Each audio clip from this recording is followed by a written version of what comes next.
Comic Palooza is almost here. It's going down June 20th to the 22nd at the George R. Brown Convention Center. Comic Palooza is a must-do for me every summer. You have comic book fans, movie fans, wrestling fans, anime fans, and so many other fandoms, usually dressed up in their best costumes, all under one roof for Texas's biggest pop culture fest. And once you're inside, there is so much to do, like celebrity panels, interactive experiences, tons of exhibitors, and more. Check it all out and buy your tickets now at comicpalooza.com/CityCastHouston. Hey Houston, did you know that the first day of summer is the world's biggest annual music event? That's right. June 21st is Make Music Day, a global celebration of music, and Arts District Houston is turning up the volume again. You're invited to a free, all-day, family-friendly music fest with live music, local music makers, and more. Businesses, artists, and community partners join forces to make this an unforgettable music day right in the Arts District. Follow at Arts District HOU on Instagram for updates and performance schedules. That's June 21st. Celebrate the joy of music in the heart of Houston.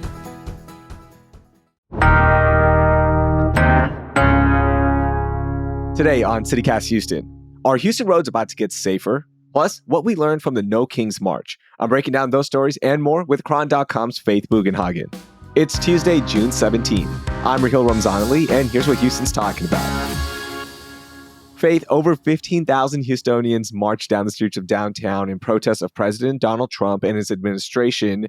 And as far as we know, there was no violence, no arrests, just a peaceful demonstration that culminated in a rally in front of City Hall. The images, the videos, it was really fascinating to see all of these people expressing their, First Amendment rights to protest and talk about what's happening. What do you think we learned from the protest, though, overall? Yeah, it was an interesting scene. I know that there were, like you're saying, thousands of people out demonstrating.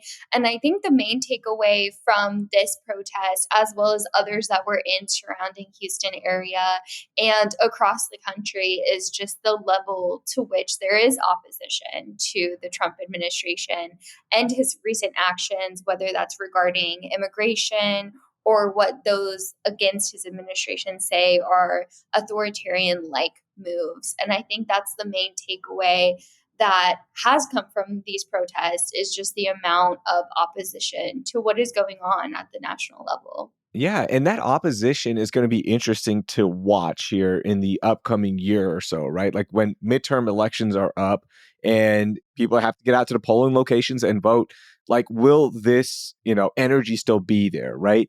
That's what I'm looking for. Also, like from protests like this, movements where you're opposed to what's happening on a national level, how it's impacting you locally, will there be more candidates as well? Like, I know that's a little far-fetched, but I'm like curious, like what happens next, right? Because protesting is great. Like you should do it no matter how you feel about any side protesting. That is your right.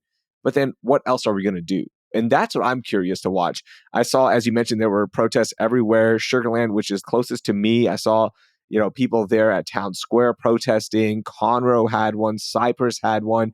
So it was really interesting to see all of these areas protesting and residents protesting. But now I want to see, like, what is the local impact? What will happen next? Right, exactly. And I think it's important that you point out what will happen, especially when it comes to elections. There's been trends that within a presidential administration, the opposite party will do better in terms of turnout and election results because of blowback from what is going on currently. So whether we see that, whether we see Democrats successful in the upcoming elections, or like you're saying, additional candidates to choose from, will be determined in the future. By the way, Mayor Whitmire and HPD Chief Noe Diaz, they were at City Hall as well. They were just there to show unity in the fact that Houstonians were voicing their rights, right? Like, and voicing their free speech and being there. They didn't make any political statements from my understanding, but it was more of like, hey, we are here with Houston. But staying on lawmakers and staying on politicians, we're starting to see some pushback as well from state leaders who you would think would be siding with President Trump and his immigration efforts, but that's not the case, right? Like, what's happening with that? Yeah, so recently, Texas GOP Congressman Tony Gonzalez signed a letter that was sent to ICE Acting Director Todd Lyons, basically calling for more information about the individuals that have been deported or detained by ICE. And the letter actually stressed the idea of sending resources that ICE has to detain and deport people to concentrate on those that are convicted criminals and those that are violent offenders, as Mm. opposed to what has been in the media reported, which are those that don't have criminal records or that have very simple traffic stops and they're detained from that point forward. So you see this Republican congressman from Texas where the border crisis has been a focal point of Texas GOP politics, saying, like, let's reimagine and reorchestrate the efforts that ICE is doing to focus on this specific population and not just exhaust them on those that are not immediate threats to public safety, which is what the letter stated. Yeah, and that's really, really a break from protocol, it seems like, for the Republican Party. So, shout out to him because it is true, right? Like, if you refocus your efforts on what you promised during your campaign, that we will be deporting criminals and we are going to focus on that as opposed to the multiple stories that we've heard of, non-criminals being deported. It has an impact, obviously on a human level, right? It's, breaking apart families. It is impacting us here locally in the economy, in the workforce. So there are greater impacts as well. And that's something that I'm happy that somebody's speaking out against that, especially from the Republican Party. And it is worth noting that within the letter, they did state that border security efforts are important. They did commend Trump for cracking down on border security. But like we're discussing, they said that concentration, to your point, on violent offenders and convicted criminals should come first Mhm. before anything else. One last thing on the local protests. Everything was peaceful, as I mentioned when we, talked about it. But I just wanted to reiterate that one more time. Even though Governor Abbott did deploy the Texas National Guard, there were none here in the city of Houston. HPD Chief Noe Diaz confirmed that. So, as I mentioned on Friday's episode, it almost felt like a self-fulfilling prophecy that, hey, if we put the National Guard out there expecting violence, there might be violence. But there were no National Guard here. So everything was good, peaceful. People protested, people voiced their opinion and went home. And that's what you want. That's awesome. That's great. Do it. No matter what your opinion is, you have the right to do that. So that was really cool to see. As I mentioned, there was also a national parade. And the reason we're bringing this up is because there's a local connection, right, Faith? Right, there is. So, like you're mentioning, Trump did host what he called a military anniversary parade to commemorate the anniversary of the military's establishment. And within that event, which saw around 6,000 current and future troops in the military, Texas A&M's Corps cadets were marching in that demonstration at that event in Washington, D.C., near the National Mall. So it's a little slice of Texas that we're seeing on the national level and seeing Texas represented within the Corps of Cadets. So I thought that was notable of that event, especially because of the eyes and the protests that were happening in opposition for it, but Hmm. also some of the praise that Trump was getting from those who were in support of that event. That's awesome that the Texas A&M Corps cadets were there marching in DC. I am a Texas Longhorn grad, so I will refrain from making any A&M jokes. Okay, shout out to one of my best friends, David Nuno, who works in College Station in part with Texas A&M athletics at Texags. So he knows every time we bring up A&M, I always make a joke, but I'm going to refrain from this one, all right? Because I'm maturing, Faith. You see that? I'm good. Okay, speaking of maturing, we recently did an episode on the unwritten rules of the road.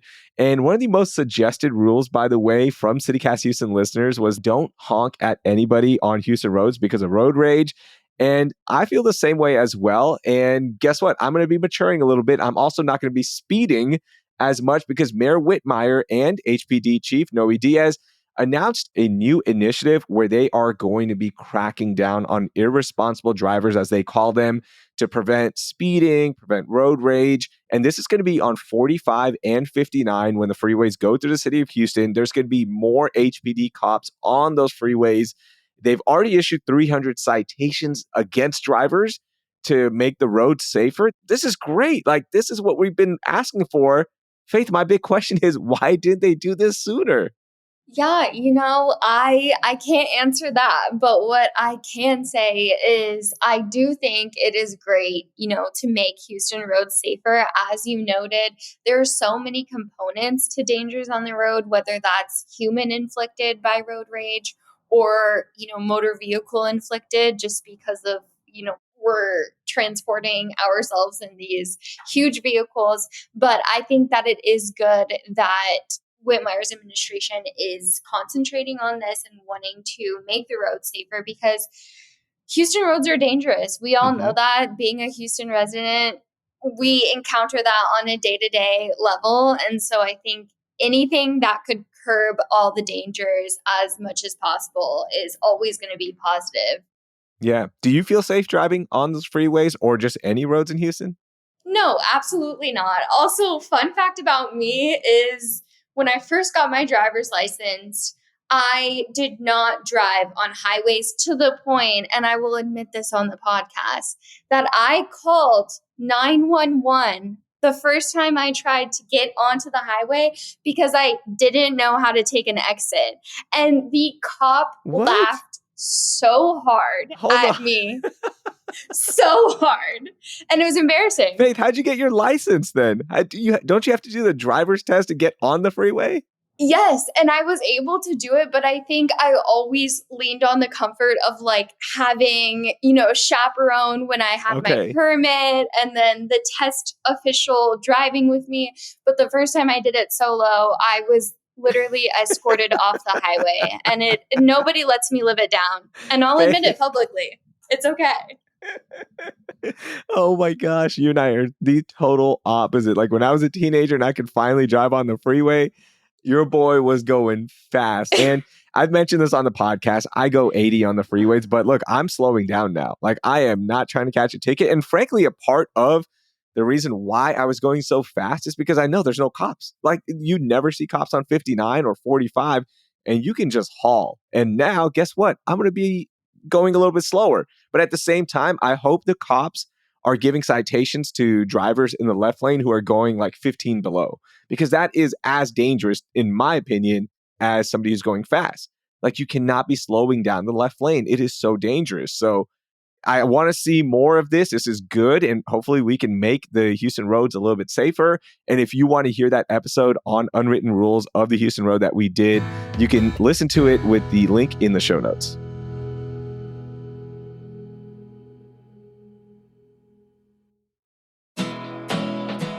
It's not a Texas road trip until you've gone to the Gulf. And just off the Texas coast sits a unique beach town marked with salty vibes and sun-soaked memories, Port Aransas. This is where family traditions unfold naturally, and beauty lies both in island views and the quiet moments between adventures. And with 18 miles of shoreline, you can cast your line, kayak with the kids, or simply cruise the coast in a golf cart.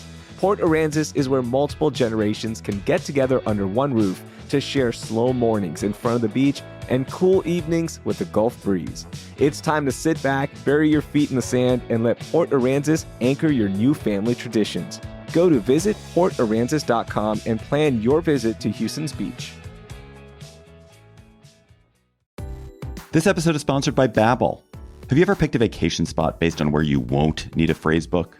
With Babbel, the language barrier no longer has to hold you back. You can start speaking a new language with confidence thanks to Babbel's conversation-based techniques, which quickly teach you useful words and phrases about the things you actually talk about in the real world. Babbel has more than a dozen languages available for you to learn at your own pace, with material tailored to your individual proficiency level, interests, and time availability. I'm David Ploth, CEO of CityCast, and I've been learning Spanish with Babbel. What I really love about learning Spanish with Babbel is that it works with me where I am. The app and the website keep track of what I've learned. They help me review what I probably forgot from last time, and always is keeping me engaged with a new challenge based on actual conversations I might have in Spain or Mexico or Colombia, especially food conversations because I love food conversations.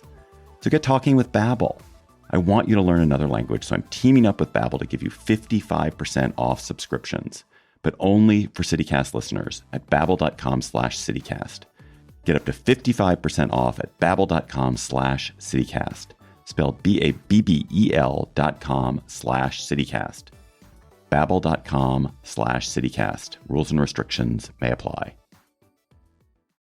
Faith, let's move on to HISD because with the state takeover, the district is always in the news. And this time we've got some really big news, in my opinion. And it is that the state appointed board, which was recently just replaced by 4 new state appointed board members by Mike Morath. We're going to talk about that in a second, who is the TEA, Texas Education Agency's commissioner.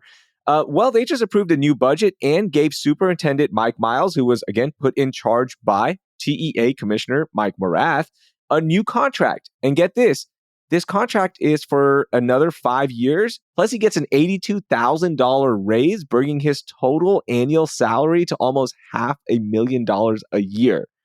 Okay, why is this important? Well, a lot of people are wondering, why is this a 5-year contract? Because Education Commissioner Mike Morath announced this month that the state will continue to oversee HISD takeover for 2 more years. But now this contract is a 5-year extension. What did they have planned here? Yeah, I think it is shocking for most people because, like you're saying, there was a sort of retainer on the time period in which Mike Miles would be in charge, and similarly, the state appointed board members. And I think that with this happening, this contract, HISD parents are very vocal, especially those that are not in support of the state takeover. And reading into this can completely understand their position, where, similar to what you're saying, they're confused with what's going on with the retainer of time that they were supposed to be in charge. And I think that we'll have to see what Miles does say about this. I know that transparency and accessibility to information has been an issue within the district since the state takeover. Whether or not they're willing to turn a page when it comes to this recent news, we'll have to see and see what updates come out about it. Yeah, this is so maddening. And I don't have a student in HISD. Executive producer Laura Eisense has talked about her relationship with HISD. She has a student in there. And to me, from the outside looking in, and I'm going to point this out every single time, there is no accountability, right? Let's go back in the timeline real quickly. So the state determines that it is time to take over HISD. They get rid of the elected board members. Mike Morath puts in a new board, puts in a new superintendent. And then last month, after 2 years of the state taking over HISD, he gets to review it and make the call that this takeover will continue with the person that he put in charge, not a third party, not somebody else who has, no vested interest in this. He gets to decide that his superintendent gets to stay, and then he replaces 4 board members from the original board members he put into place because, 3 of them voted against last year's budget. That was one of the big concerns for parents and teachers is well, they were opposing it and now they're out. So you got 4 new board members who are now giving his guy, again, a 5-year contract extension. And a lot of parents and advocates as well who do not like Mike Miles see this as a golden parachute for the superintendent, who is very controversial, right? The state loves him. A lot of community members wish he was gone yesterday, because if he leaves early and there's no good faith to end the contract early, the board still has to pay out the full contract. Exactly. And especially when there's such constraints on the budget and the amount of money that HISD actually has accessible to them to benefit the students, which should be the priority in any school district. It will have to keep an eye on the situation. One last thing on the budget, I do want to point out that the overall budget is slightly smaller than last year, probably because enrollment continues to drop at HISD. But there is more money allocated to pre-K programs, special education, and teacher raises as well. And we're also coming out of a state legislature where there is going to be a bump in money received for local independent school districts. So that's helping as well. So I do want to point that out. If you want to dig deeper into the budget, I'm linking that story in the show notes.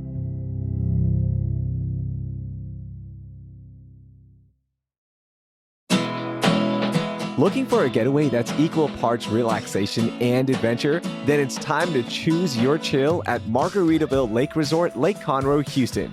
Right now, you can pick from 3 amazing offers to match your perfect escape, like stay longer and save more. That means more time to unwind and enjoy everything Margaritaville has to offer, like my favorite, hanging out by the resort-style pool with a cold drink. And if you're looking for a weekday retreat, Margaritaville Lake Resort has you covered.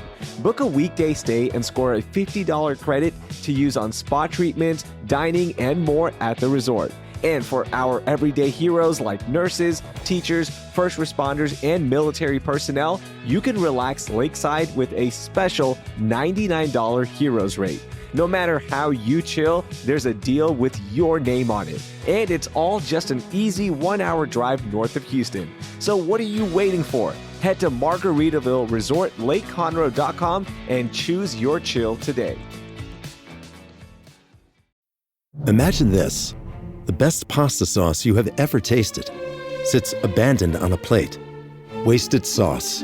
That is a tragedy. If only you had used Barilla al Bronzo pasta. Its bronze-cut texture holds your sauce and scoops up every last drop.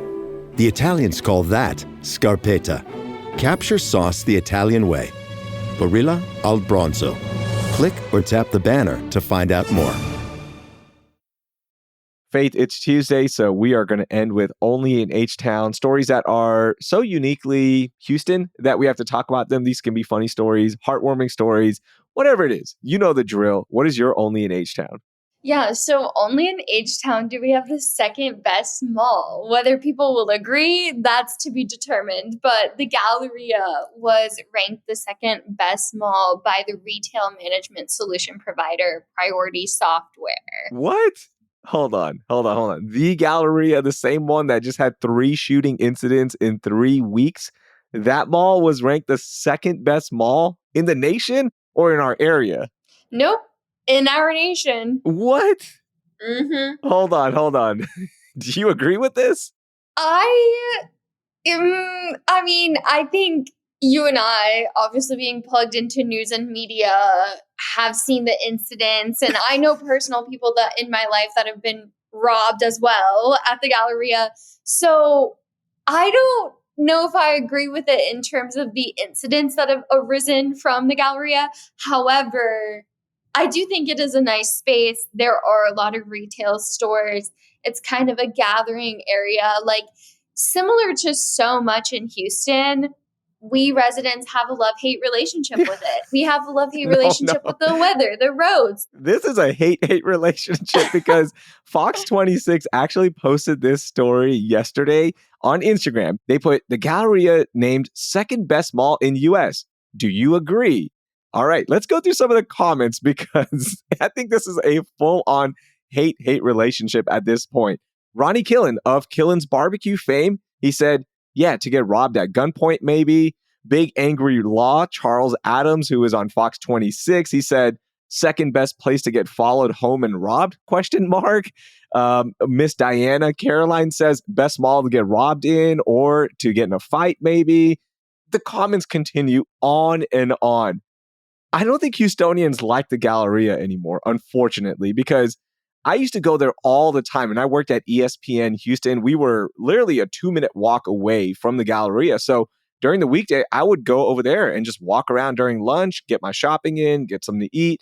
And it's great. But on the weekends, you know where I don't go? The Galleria. Traffic sucks. We've seen the shooting incidents. We've seen all of the stories about people getting robbed or followed home. It's bad. Like the Galleria is having a very, very bad PR moment right now. No, it is. Like, admittedly, it is, but you can't really beat, and I'm not a Christmas person, but you can't beat, like, just a walk through the Galleria during Christmas. Like, you got to give her some of her flowers. Not all, and not a lot, But some. Okay, even on Christmas, Faith, I'm not going there. Not anymore. I don't know. Like, I just don't feel good about it. I'm just going to be honest with y'all. I know the Galleria issued a statement saying that they have a lot of security. They spend a lot of money on security, which is great. Like, you do see the security guards driving in the parking garages, but look, Houstonians are sharing how they feel now. And if you want to read all the comments, because there are so many, all right? I just read a few.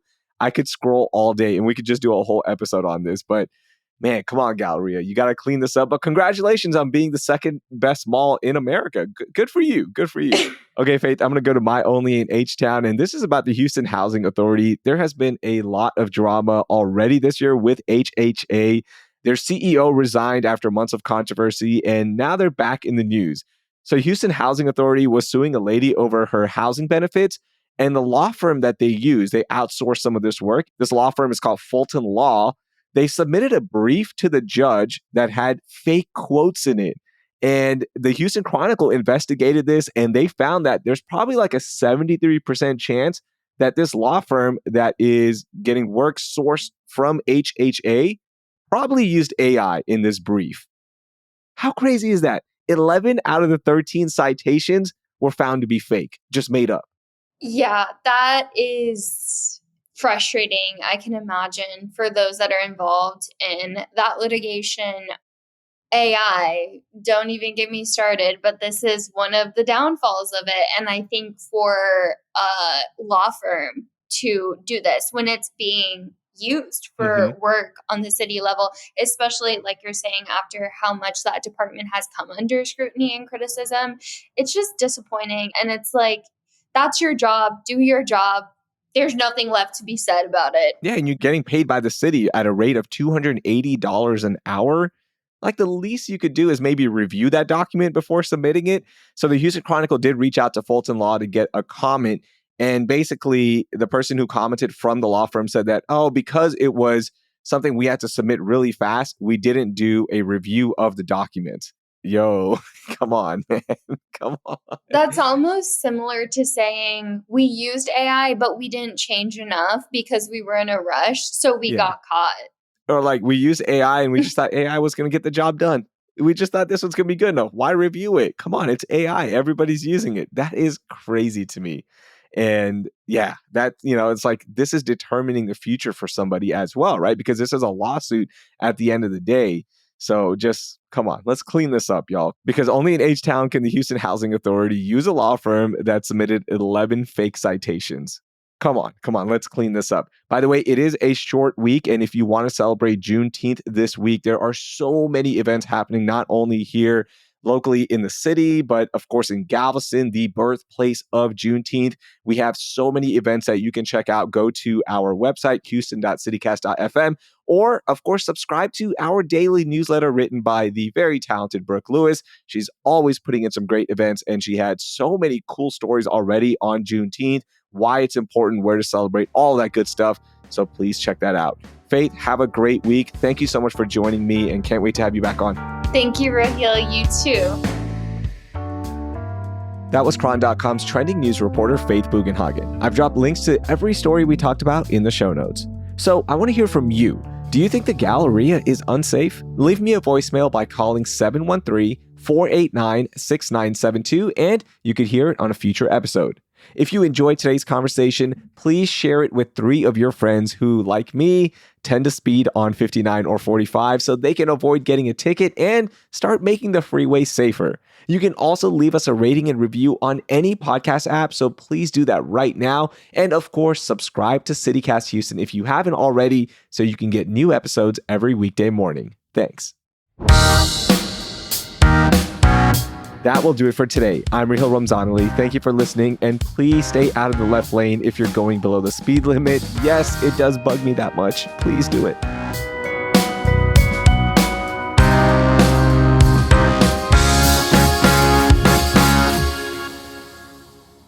I have thoughts. Give me 1 second. The garbage truck is right outside and it's going to pick up. So give me 1 second.